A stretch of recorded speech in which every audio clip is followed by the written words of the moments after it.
Hello and welcome everyone to another American TESOL Institute webinar hosted by yours truly, Jason R. Levine, better known as Fluency MC, the noble teacher and trainer, stress drainer, grammar explainer, global knowledge entertainer. And yeah, it's my honor and privilege to be here once a month with a different topic to help English language teachers all around the world, those just getting started in the profession, people with experience, anywhere, young learners, older learners, whatever you're teaching. I hope I can help you out with some ideas from my years of experience. And if you're here live, thank you for joining. I have turned off the microphones just so we can have like a pristine recording that we share. And that reminds me, please do share out the recording. But if you're here live and you have questions, you can put them in the chat. And at the end, as always, we'll leave time for you to ask questions or make comments. If you're watching this asynchronously at another time, thanks for joining us also. Really appreciate your support. So on behalf of the American TESOL Institute, let's get into it. Our topic this month is pronunciation. Tips on how to engage learners better and more effectively to promote their pronunciation. It's a really important area. I think maybe the most important for certain teachers and groups in the world today, especially with AI helping with writing, with the importance that's so much more on presenting and speaking, especially as people in almost every part of the world are coming together and needing English as a lingua franca. So pronunciation then is not simply a matter of trying to sound like a native speaker, because in many cases you're not even talking to native speakers in English. So then what's really important about pronunciation, not so much accent and trying to fit in necessarily to a certain culture or certain norm of pronouncing English, which I think is good, but more effective communication with pronunciation. A lot of that is confidence, a lot of speaking issues people have. So if you're a teacher with experience, I think you know this. And if you're a teacher whose first language is not English, you may know this, right? Is that confidence has so much to do with it. So if you're confident that, with the way you speak, you're not ashamed of it, then you're more likely to get all that stuff, all that English out in a situation where it could be sort of high stakes, like a business meeting, or if you're a younger learner, maybe a test you need to take, or you're just trying to make friends, going to a school in another country. So what's really important about pronunciation? I'm going to tell you what I think is most important. And yeah, let's get into it. So I'd like to start with this. When I was in a master's program at New York, City University of New York, CUNY at Hunter College, there was a lot of emphasis on having understanding the phonetic alphabet as a teacher to understand the sounds in English, so more of from a linguistics point of view. And I think that's absolutely the case. So I'm not talking about as a teacher not being familiar with the phonetic alphabet. On the contrary, I think it's very, very important for you, but not necessarily to be so fluent in the symbols and things as much as being able to, if you see something written in the phonetic alphabet, being able to basically figure it out, but even more importantly, that it introduces you to all the different sounds in English. And that's really important because you need to think about your learners, which sounds they need to practice more, which sounds could be more challenging for them, etc. Now, what I'm talking about here is teaching your learners the phonetic alphabet. So you might think, well, if you're teaching adults, then they should learn this. But remember, anything that's kind of going under the microscope can interfere with acquisition of language and raise anxiety. And it might be interesting for some people, but probably not to most people, in my experience.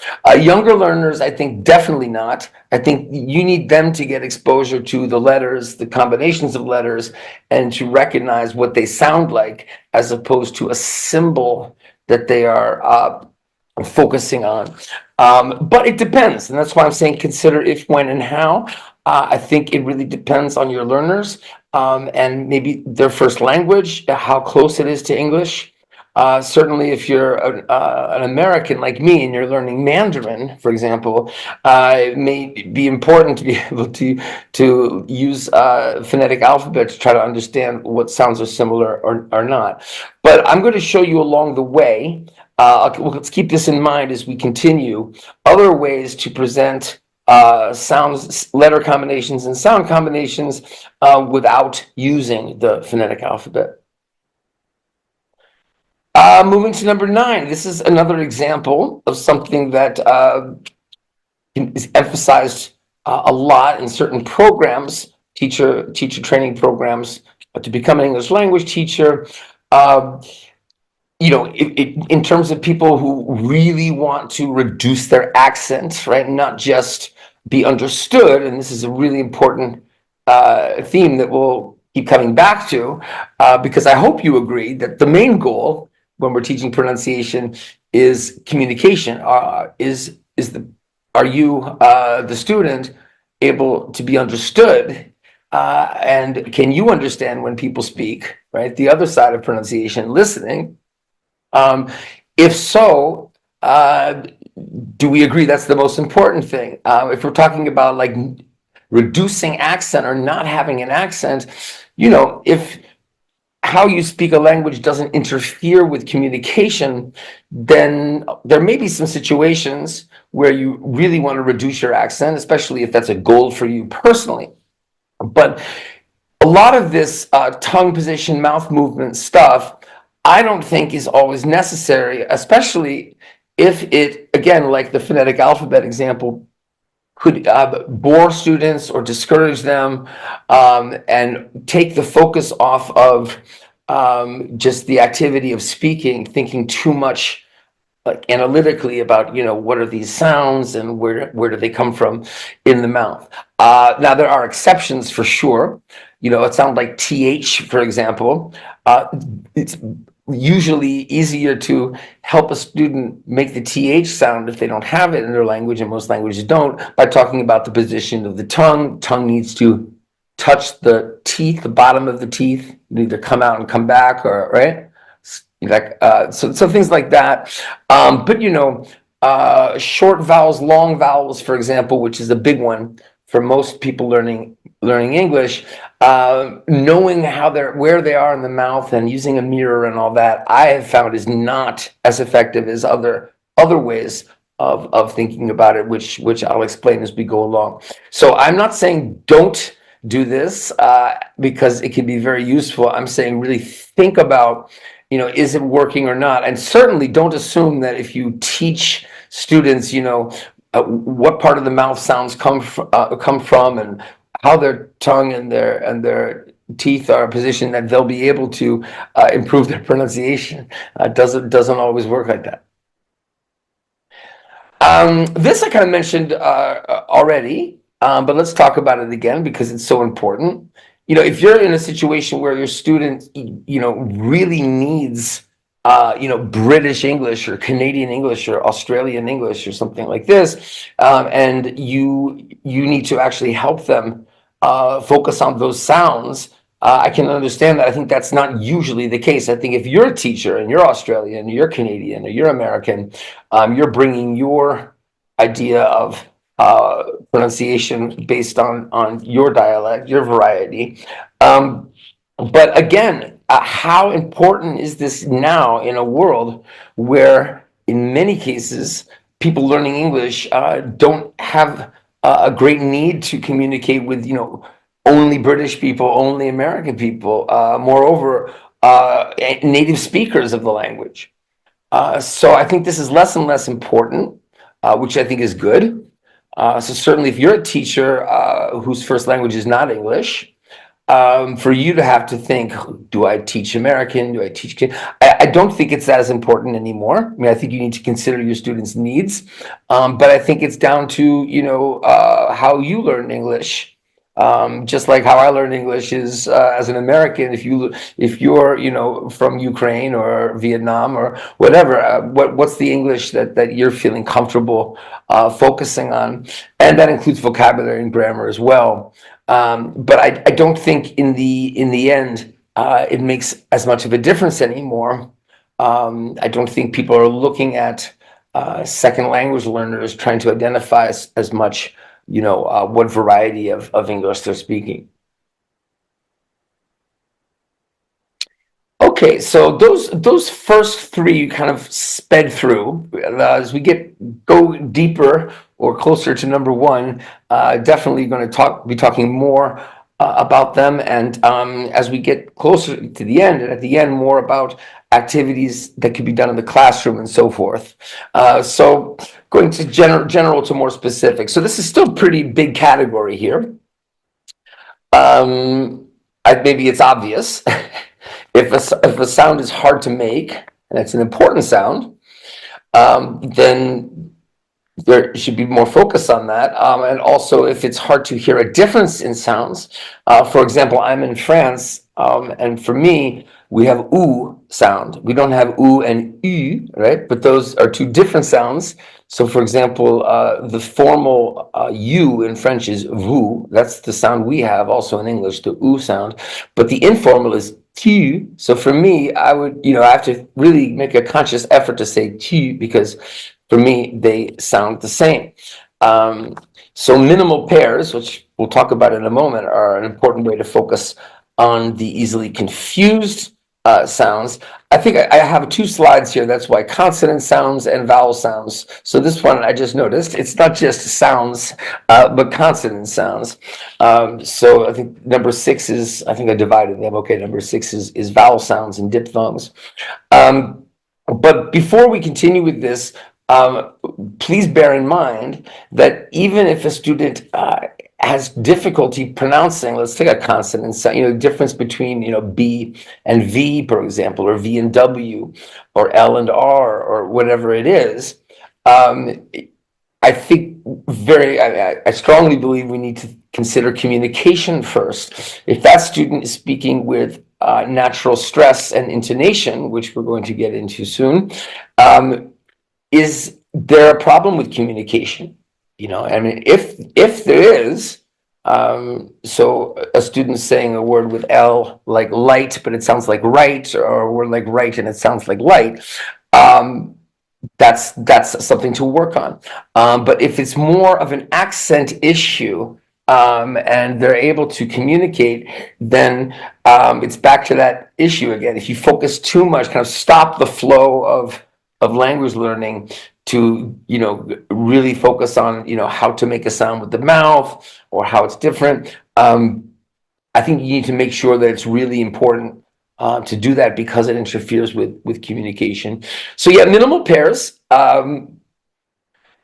definitely the place to begin with this. So if you already know, because you're teaching students with your first language, or you're in a country where you understand that there's an issue, like I just mentioned, a few of these VW, BV, LR, then yeah, you want to practice. Minimal pairs are a great way to do this for students to see, because what you're doing is looking at two words where the only difference in the sound is that particular consonant.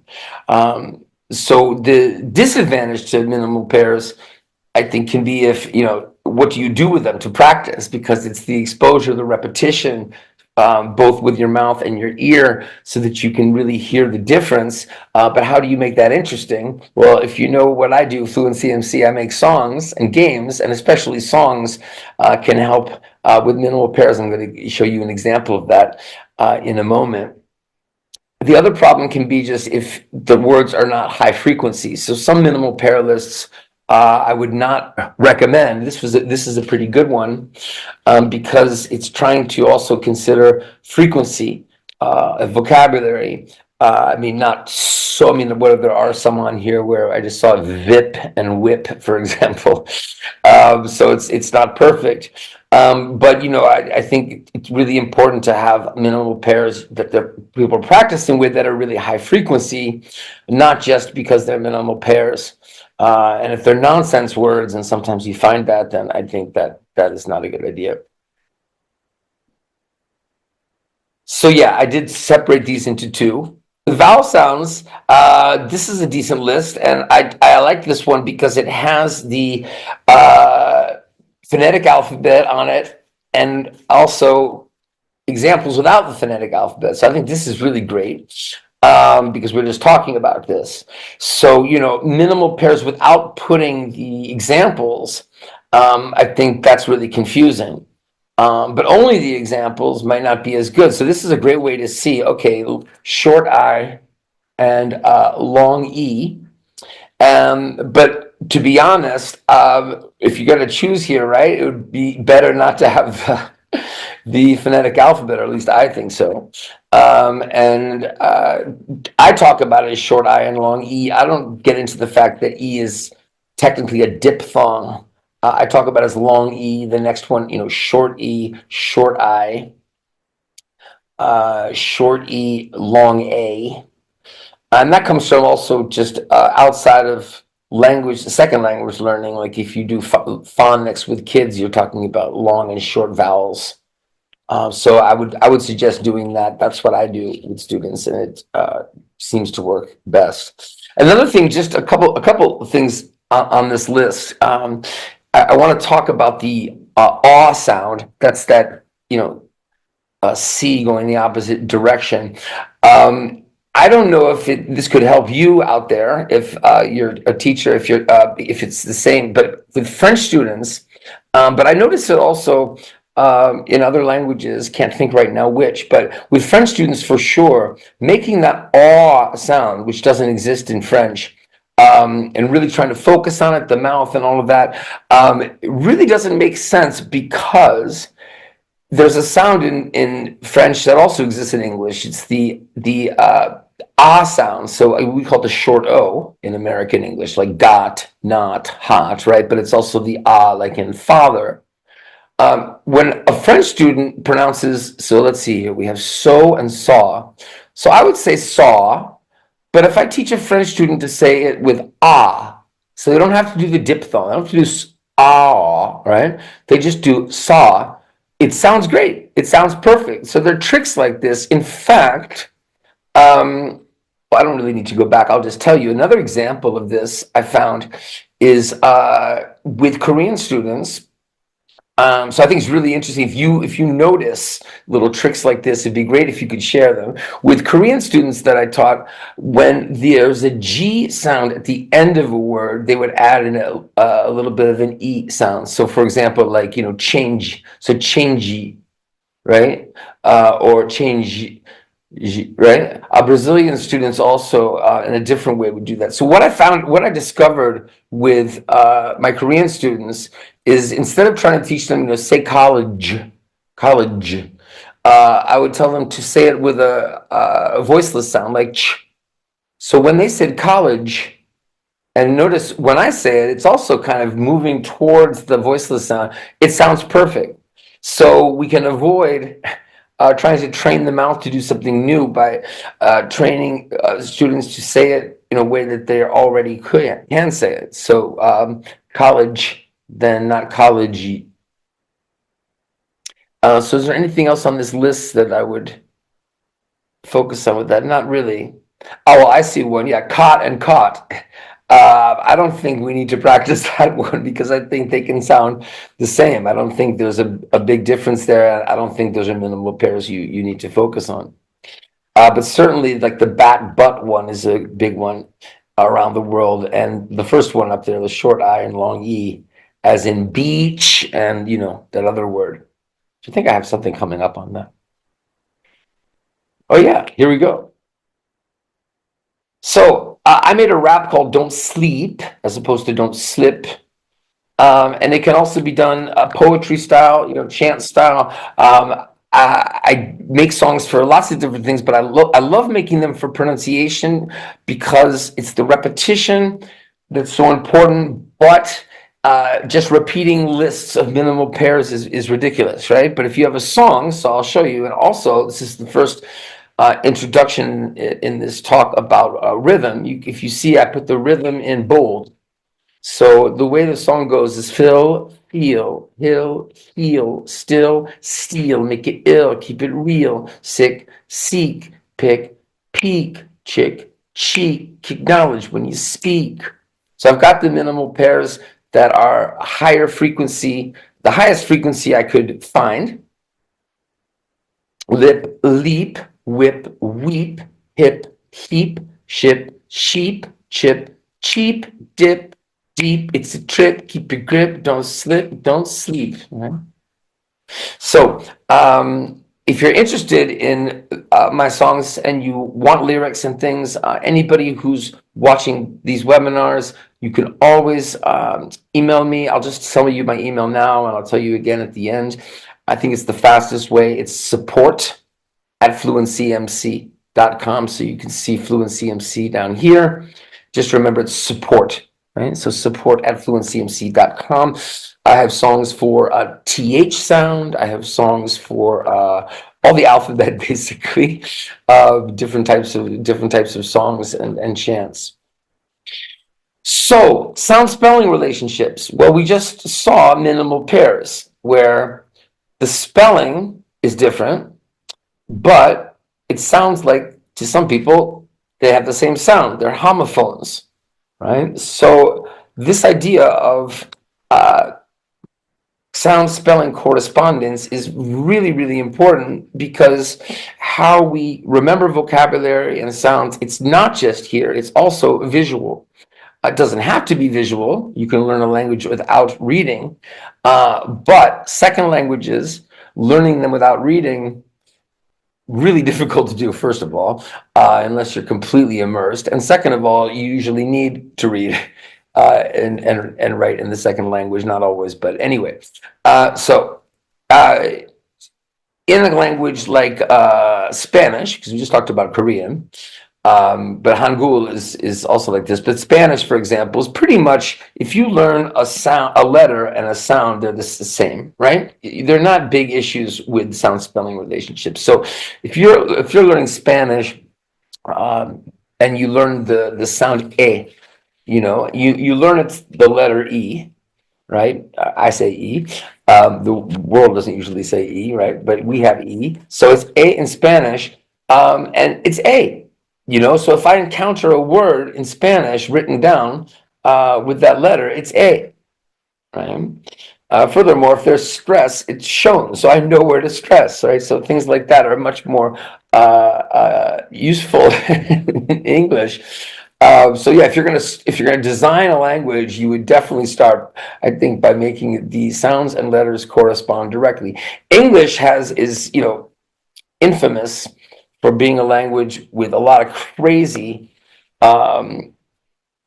discord with sounds and spelling. One way to teach this is from a phonics approach, where you're really under the microscope looking. I know I always say that, but I'm not always saying it so pejoratively or disparagingly, but I do feel, especially with young learners, but all the way to older learners, that if you stop and try to focus too much on how the language works, then you risk interfering with acquisition, with students feeling relaxed and interested. So let me show you what I mean. So if we have words like this, right? This is the opposite of minimal pairs. These are words that rhyme.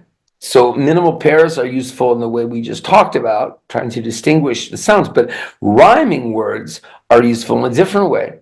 Because if the brain sees them with different spellings, but recognizes that the sound is the same. So here we have come, from, gum, thumb. Right? Instead of thinking about, wow, what are the rules here for this sound, right? For the sound, I think the best thing is, whoa, there are a lot of different spellings for it. But the important thing is these words, if you see them enough and you hear them enough together, and that could be in a song, TV series, enough seeing words while you hear them, games, then your brain doesn't stop and think, how do I say this? How about here? We've got B, C, T, key. So many ways to write the long E sound. And here, her, sir, fur, were, that's the American accent. It sounds very different with the UK accent, for example. And here we have so, go, so, no, go, do. But wait a second, it's not do. So the question is, would a student say do? I don't think so. And why wouldn't they say do? And I think that's because their brain knows do is do. It sounds like do. But if you stop and think about it, it makes absolutely no sense at all. You also have to too. Why those, right? Why not su, nu, gu, right? So we can laugh about it, but there's something really important going on here, which is that you don't need to teach a student a rule about why do is do and the others are the long sound O, right? It's because of the frequency. So that means other words. So let's look at this. Would a student know that these words rhyme, right? These are O sounding words, right? Though, throw, O, so. Probably not, but with enough repetition and exposure, those are also O sounds. So I'm a big believer in what we call immersive reading, right? So that's reading while you listen. So if you go back and check the last couple webinars I've done, we talked about this a lot, and here we are talking about it again. So when you read song lyrics, when you read, scripts from, a drama thing you're doing with students, of course, subtitles, scripts, whether it's transcripts from, radio broadcasts, or if it's podcast or audiobooks, or definitely test prep, like getting students when they're doing TOEIC or Cambridge or TOEFL or something, to build their ability to see words while they are listening, so that when they don't have words in front of them, and this is the paradox, right? Then they're able to see. But if you just train just to listen without seeing, and you don't do immersive reading, it's much, much more difficult. So, like, for example, this is a song of mine called The Right Chemistry. So look at how rhyme can help. One afternoon on a walk, he met this woman, their eyes. So if you have a student, their eyes looked, right? That doesn't make sense. So, but if you rhyme them, okay, walk, locked, rocked, now we're back to talked, right? So that's what I'm talking about. Here's doubt is a great idea word. So doubt, you would never pronounce doubt this way without getting enough exposure to it, right? But they had so much to chat about, there was no doubt. So the brain can remember, okay, it's doubt. It's not doot or dote or whatever. Silent B. Yeah, you could teach the silent Bs, but get enough exposure to doubt and you have no problem, just like you say do and not do. So poetry, right? Rhymes, poetry, anywhere where they can get a sense. The brain loves rhymes, locks onto them, and can what's the word I'm trying to say? Encode. There we go. Encode into memory much better with rhyme and rhythm, which we're going to get to soon. This is such an important one. This is one that I doubted a lot at first. I don't know why. And I was really wrong. Why? Because I guess I thought that the recording students themselves thing, I guess, is what I doubted. So recording your students, in order to play stuff back for them, I don't think is that a good use of time. There are things you could do with that, but I know I have both here. But let's talk about students recording themselves and then what they do when they record themselves. So this is huge. Why? Because, well, nobody likes to listen to themselves, sure. But you can also really start to catch how you sound and improve, and then like how you sound, you can actually notice yourself improving. But when students record themselves trying to, read something, for example, and then go back and listen to it again, they often build really high awareness of how they sound. There is the issue of like, oh, my pronunciation is not good. So you have to really, give students confidence. But there's some great, it's so easy now too. Like on your phone, you can record yourself. So, having them do things where they record themselves and submit it to you. It doesn't have to be, it could be just an assignment where they're practicing something, and that's really good practice. So it's not like, oh, this is just for your pronunciation. But the more in the habit they are of, listening to you model or other things, other people modeling things, and shadowing, repeating, and listening to themselves, they will make improvement. It can be really, really great. They'll also catch themselves making mistakes and correcting themselves, which is great.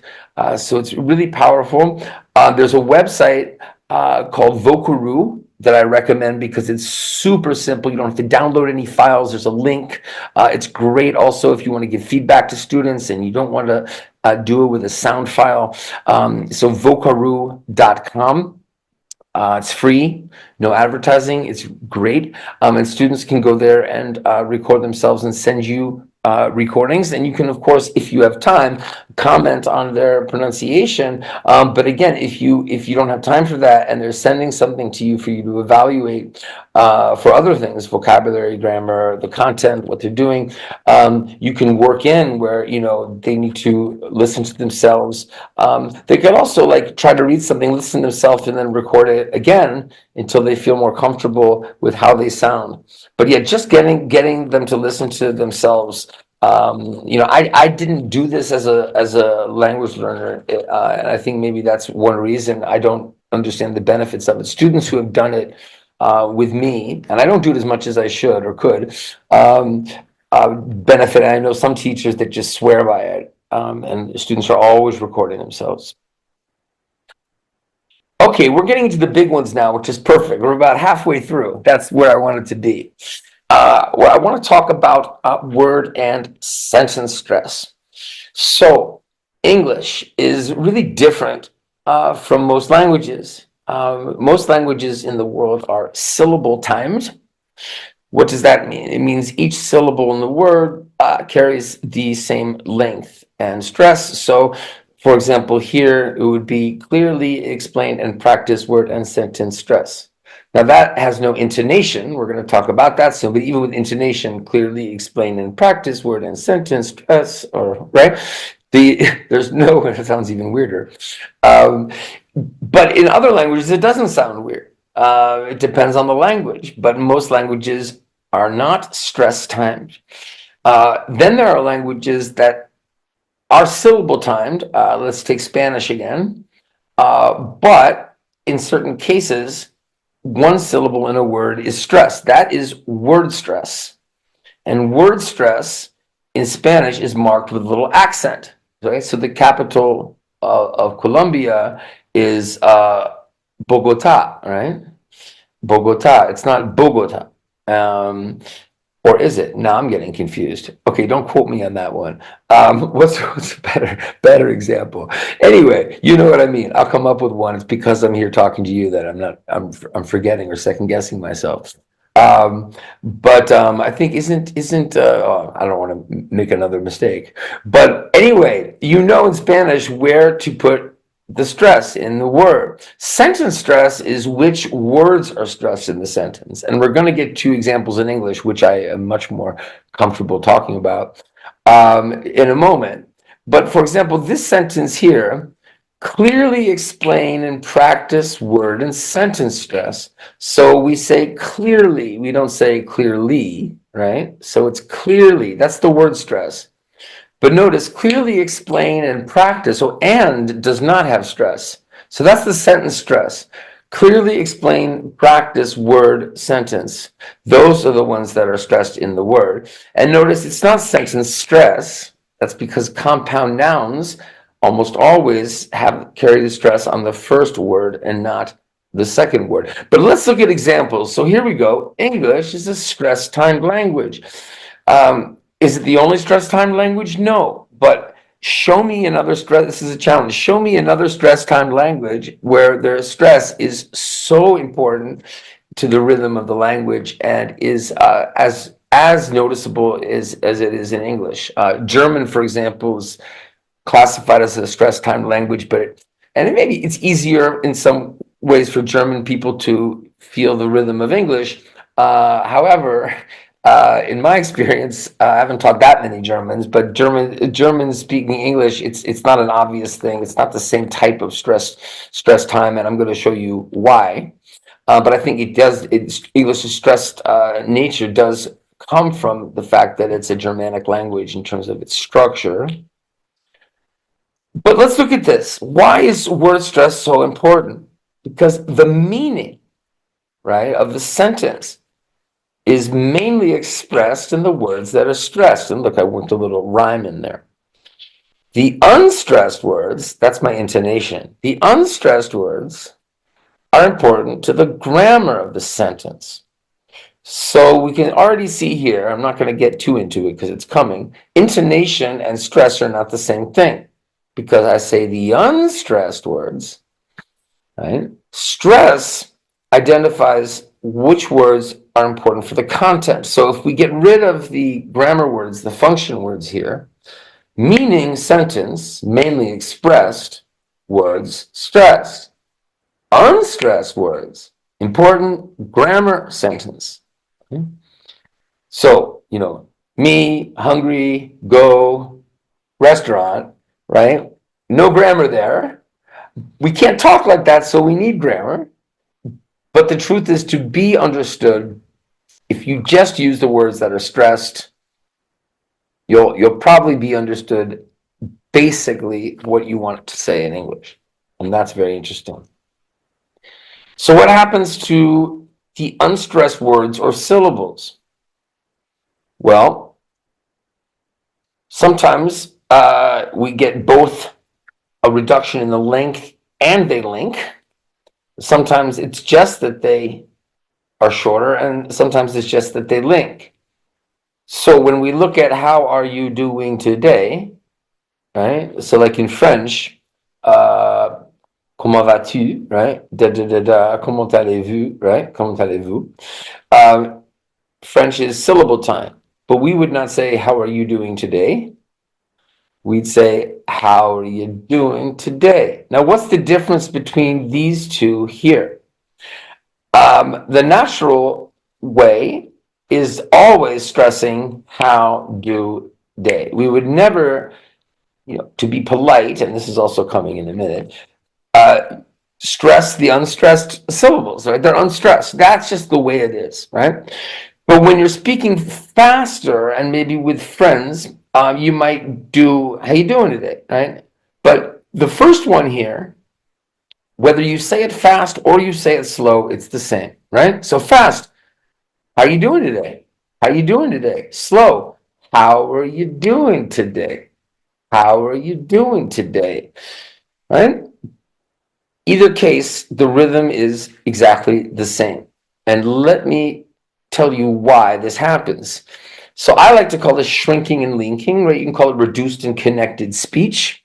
I like to rhyme, as you know. So shrinking and linking, shrinking meaning getting small and linking meaning connecting together. And there's a reason for this, which I think is fascinating, and it can really get students into this idea. And I think they really need to know that it comes from the fact that English has very, very strict word order, something they may have thought of or not. So most languages have less strict word order. There's always some word order pattern or patterns, but English is really subject, verb, object, or subject, verb, complement, as we see here. That is the word order. Now you can, music is played by students. Okay, there's the passive. You know, uh, you can do students play music? You can ask a question, right? Where you're moving the word order. For emphasis, you can, right, use negative inversion, like never have I seen, right? So we can move things, but exceptionally, right? And usually for emphasis, not just because we have, different endings of words we can move. We don't have that, the cases. And I'm going to tell you why, what happened, at least according to a linguist whom I respect very much, who I'm trying to think of her last name, but I can't now. So anyway, we'll just remember her first name, but forget it. But a teacher of mine in graduate school.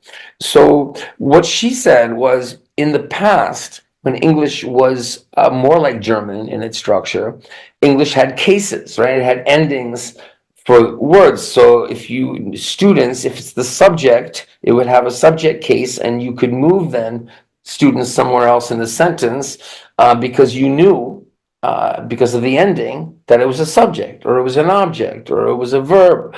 But English then lost those cases. And as it lost the cases, the word order became more fixed. And when the word order became more fixed to this subject, verb, object, right, then something interesting happened. So let's look. If we look at the first example, right, we have 3 words, we have 4 syllables. And as we saw before, there's 3 beats, right? If you look at the second sentence, if you're not a speaker of English, you're probably assume right away that the rhythm is changing because we have more syllables. But does it change? Then we add more syllables with the present continuous. And notice, as the grammar gets more complex, then we have present perfect continuous, and finally the future perfect continuous. We're adding grammar words. Remember, grammar words, the function words, are the ones that reduce because they are not the main meaning of the sentence. So does that happen all the way from the first sentence to the last? Indeed, it does. Right? We don't say students play music. The students play the music. The students are playing the music. What happens is this. And because this happens, those little words, the grammar words, they shrink and link, and it can be very difficult to understand. So if a student does well with present perfect continuous in a test, right, they may not catch it when they hear it because of this stress pattern. Moreover, it's then very difficult for them to use it naturally, because if you're not hearing it, then they're less likely to say it. So this can really, really help. So what I do is this. I direct students to do students play music, right? So students, we don't say students, we're already focusing on that first syllable as where the stress is. And I ask them, how many beats? What's the rhythm? You can snap, you can clap, you can tap, whatever you want to do. But then we're adding but it's not the students play the music. What happens? So you compare the first and the second. Students play music. The students play the music. And if they know music, they know this is like music. Notes can be shorter. Eighth notes, 16th notes, 32nd notes, but the rhythm's the same. Or putting things in a box or a suitcase, right? You can put more things if they're small. That's what we're doing here. So we've got, and do it slowly, because there's this myth, right, that the reason this happens is because people speak quickly. But yeah, I can speak quickly. I can say students play music, the students play the music, just like I can, go fast, but I can also do students play music. The students play the music. Keep going. The students are playing the music. The students have been playing the music. The students will have been playing the music. That's right. The students will have been playing the music. So will have been is not slang, right? Will have been is necessary in order to keep this rhythm, which we keep. We're not conscious of it if we're native speakers of it. If you're an advanced speaker of English, not native, you also, right? You're not conscious of it. You're just doing it. If you are a lower level learner of the language, then I think it's very, very important to do an exercise like this to raise your awareness. And then, in my opinion, from then on, materials should have the stress so they know where it is and they're kind of guided because there aren't perfect rules. Here, it looks very systematic, but of course, why is it music, not music? That's the only thing you can say about that is it's more common than not that a word with two syllables is stressed on the first syllable, but that's not how we learn it in our first language. And that's not going to work because there are too many exceptions. So getting to know the word music, not music, just like getting to know the word do, not do, that comes through the exposure. So then you can practice things like this. Put it in a box or put it in a box, right? If we do put box, because that's what we do, it's got to be put it in a box. Put it in a box on the table. Let me see, let me see. Let me see if I can help you with your project. Formal or informal? You should have come. Is formal, you should have come? You should have come to the meeting, my boss said. No, my boss said, you should have come. You should have come. Informally, oh, you should have come. It's more the sound of our voice, and that's coming next. You should have come to the party on Friday. If you've never done exercises like this, students like it. Of course, if you're doing it all the time, it's boring. But if you do it where you have other things you're talking about, like phrasal verbs, you're not doing a pronunciation lesson necessarily, right? If you've got the stress there, then you can focus on it. If and when you need to. I think that's super important, especially for tests where the students have listening, because that's really pressing and urgent for them to really improve their listening for tests like the TOEFL, for example. Seeing where stress is and practicing with it is going to really help their listening skills and then speaking skills if they're taking the TOEFL IBT, for example.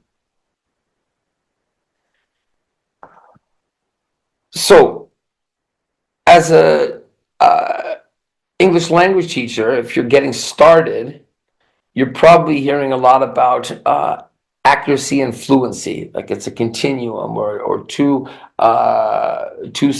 areas of the language that are both important to focus on, and that's exactly right. This is thinking about accuracy and fluency is something that I do all the time, and if it's not in the forefront of my mind, it's playing in the back. So there's no better way to understand fluency versus accuracy, I think, than this. So because English has the words that are most important are stressed, we talked about that, right? Then when a student is listening for those stressed words is really important. So a student where they're kind of listening for everything can't tune out those function words, those grammar words to really catch the words that are stressed. So that's hugely important. That's fluent listening. At the same time, as I said earlier, we're not, I don't think I used the word caveman, but I did like me, hungry, go restaurant. We cannot just speak with the words that are stressed. That means that when we're listening and trying to ignore those grammar words, we somehow have to also notice them in order to speak and write using articles, pronouns, auxiliary verbs, all those words that shrink and link. So this might seem overwhelming, but it's not, because I think when you're listening, generally you're listening for stressed words. But if you do exercises where they're seeing the words written, again, immersive reading, they're seeing the words and they're also noticing the words that are not stressed, that's so important. So reading, because if you don't read, you're not going to notice those words in English the way that you can notice them in other languages. So that is, I have to stop myself there because we don't have enough time to go deeper into it. But that's a particular passion of mine with songs because we listen to songs and read lyrics naturally. So that's natural immersive reading. The rhythm is there, the rhyme is there often, especially with hip hop. So that's why I focus so much on creating songs. And I'm happy to keep in touch with you and share my materials with you because it can really help students with pronunciation. And again, my email, if you want something from me, is don't forget FluentCMC, and it's .com, support@fluentcmc.com. So if you think about how American TESOL Institute is supporting you with my help with these webinars, just think support@fluentcmc.com. I'm happy to help you, any ETI student or graduate. Intonation. Is it the same as stress? No, it's really not. And I have a great way to talk to you about intonation that you can talk with your students about. So shrinking or linking, it comes up a lot when I do teacher training. Teachers thinking, but isn't it, bad English, or it's not polite to use rhythm that way? Like gonna is wrong. Well, if you remember before, I was talking about, how you doing versus how are you doing? But nobody says, how are you doing? So my boss would say, I'd say to my friend, oh, you should have come to the game. You should have come to the game. My boss would say, you should have come to the meeting. You should have come to the meeting, right? So why? Because the rhythm doesn't change. Shrinking and linking is not informal or bad English. It is not impolite. Shrinking and linking is the way English works as a super stress timed language. The difference in politeness, what's polite and not? The difference in formality is not shrinking and linking, and it's not speed, although we do speak faster in informal situations. The difference in formality and in politeness and is intonation. That's the big one. And I will show you a very cool test. Ask your students which sentence, which question here is more polite. And I believe invariably your students will say, if they a certain level of English, may I borrow your pen, is more polite. Which would you say to a stranger? May or can? Okay, I agree with that. In the written word, absolutely. But when you speak, is it always the case? So notice my intonation, meaning going up and down or staying flat. So here we go. I'm going to ask you the first question. Can I borrow your pen? One more time. Can I borrow your pen? And now the second one. May I borrow your pen? May I borrow your pen? I hope you'll agree that the first one is way more polite sounding, way more formal sounding, and then the second. And that's because intonation definitely is more important in English than any choice of words. Now, any choice of words, maybe I'm exaggerating here. And certainly if you say, may I borrow your pen with that same intonation, may I borrow your pen? And we'll talk about that pattern in a moment. It's more polite than can I? Totally. And I think where this comes from, this is not something I've ever heard. I came up with myself, but I think it makes sense. When you're a kid, a child, and you're going to your parents' house, I'm sorry, what I mean here is why we say may is more polite than can. And it's true when it's written, it is, but why even in spoken English? And I think it's because when you're a kid, if you're going to someone's house, right, you teach them what? You teach them to say may, right? May I use the bathroom? And why? Because when you're 5 years old, you haven't developed intonation patterns the way that you will later in life. So it's probably better for you to go up to the kids, your friend's mom or dad, right, and say, may I use the bathroom? Instead of saying, can I use the bathroom? right? But so I think that's where the may, because at least they said may, right? That's just my theory. I don't know if it's true. So the stress is the same. Borrow pen. There's no difference, right? The difference is I said, right, can I borrow your pen? Right? And it's more of these arrows are not really, it's more of like this. Can I borrow your pen? Right? Going up. So it's the intonation at the end. And even if you do the second one with intonation at the end, the big problem here is, so if it's may I borrow your pen? Right, may I borrow your pen? We're not getting enough of that up and down. So I really need to rewrite this. Sorry. What you really see in the first one is the more da da da da da da. It's higher tone and going much further up. Right? So if we have a sentence like, what are you going to do on Friday? To my friend, right? Hey man, what are you going to do on Friday? To my boss? So, Mr. Smith or Ms. Johnson, what are you going to do on Friday? Notice how high my voice is. It's that high tone and much more up and down, right? When will you get your new computer? So now we've got downward intonation because it's WH questions. But when will you get your new computer? To my friend, when will you get your new computer? Right? I'm still going down, but I'm starting so high, right? This is so important. Here it is. We don't change the rhythm to express how we feel. The rhythm is the rhythm. The intonation to express our attitude, is it more polite? Is it more formal? Right? The rise and fall. This is huge. So what's more important, stress or intonation? Well, stress is most important is more important in the sense that to be able to understand somebody and make yourself understood, you need stress. So so many stories I can tell you, but one of my favorites is I had a Japanese student in New York City who was very high level in terms of her test scores. She was preparing for tests without speaking, I think. So she wasn't focusing as much on speaking. Her vocabulary, her grammar, everything was great. Um, and she was a good speaker, but there'd be situations, and this is an example where I saw her at a party, and you're going to be more nervous maybe at a party with, there are a lot of Americans there, but I overheard her talking to someone. Someone asked her, her job. And her job, she was a masseuse, she was a massage therapist. So the guy asked her, what do you do? What's your job? And she said that she's a massage therapist, a massage therapist.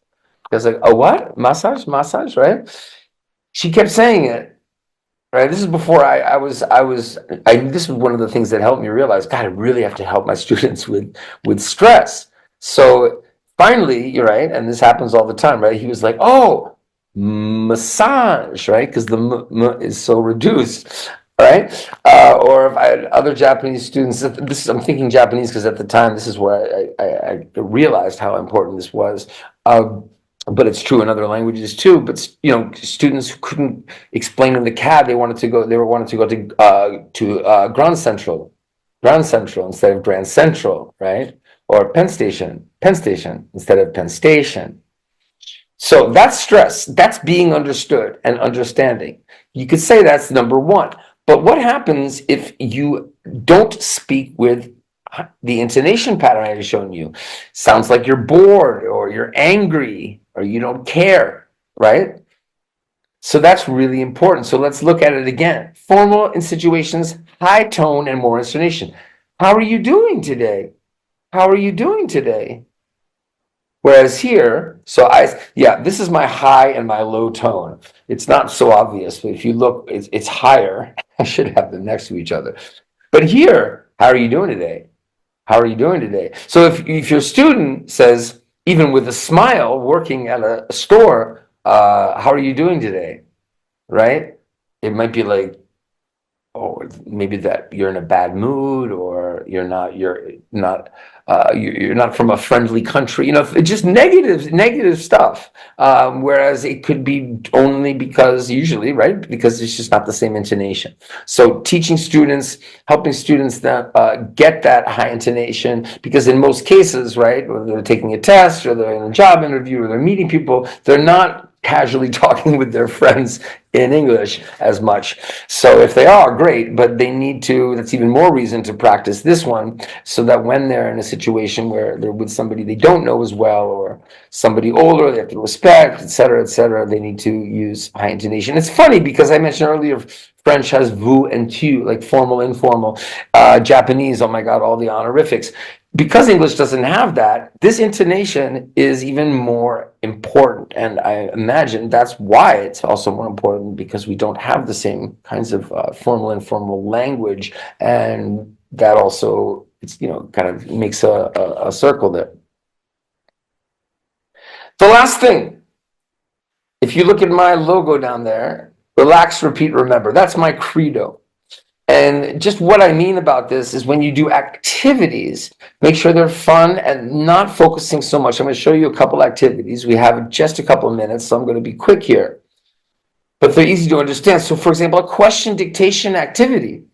This can be fun. You have them write down. So, what did you do over the weekend? Like, wait, what? What did he say?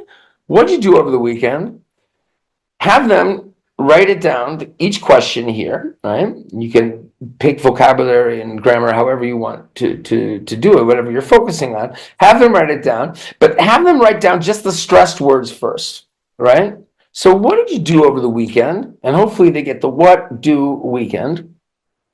And you could talk about those are the words to listen for, but those other words, little words, are important. So that's that fluency, accuracy thing. And then you can have them compare. And if they're not going to get it perfect, that's fine. And you explain, like when you hear people speaking pretty quickly, like the last one. When do you think you're going to finish the report? If they catch when, think, finish, report, they're good. But when they speak, they're going to need those little words. So this can be a really cool activity. It is. I do this all the time. You can also get them to also answer the questions, right? Have them match answers, have them compare with each other. Like they really love to see like who could get as many words as possible when you dictate them. Another thing you can do, and I'm going to show you this with the song I showed you earlier, is having students mark stress in words. So, if they listen to this, it's one afternoon on a walk. He met this woman, their eyes locked, right? So, have one afternoon on a walk. He met this woman, their eyes locked, right? To try to find the stress and then check the stress. And I have lots of exercises like this. If you're not a native speaker of English, and even if you are, it can be difficult to get into the mindset of where things are stressed. But once you start doing it, you get more comfortable with it. And make sure, slow, you can kind of figure out where it goes. And also dictionaries now have much better audio pronunciations and can show you where stress is in words. And ChatGPT and other large language models are great for showing you where the stress in words. They're very, very accurate with that. My friends, we need to stop. So I just want to quickly say that when, especially talking about pronunciation, it's the practice, it's the repetition that is so much more important than studying, which is, positions of the tongue and the phonetic alphabet. Again, not that that's not important, but using English is when you need to not think about those things. That's when you're out, in a job interview, for example. So to get that kind of accuracy and fluency in pronunciation really involves a lot of fun practice, right? That's that bottom, that base of Bloom's taxonomy. So if relax, repeat, remember is my credo, then this is my the formula.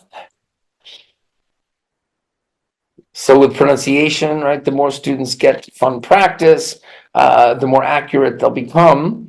The more accurate they are, the more confident they'll feel, and that confidence will build the fluency they need, like I said, to be, out at that party in New York or that job interview or taking the TOEFL exam. Practice makes what, my friends? You're probably thinking perfect, but I think progress is better. So yeah, practice makes progress. Another one I like is practice makes permanence, that you remember. So practice makes progress, practice makes permanence.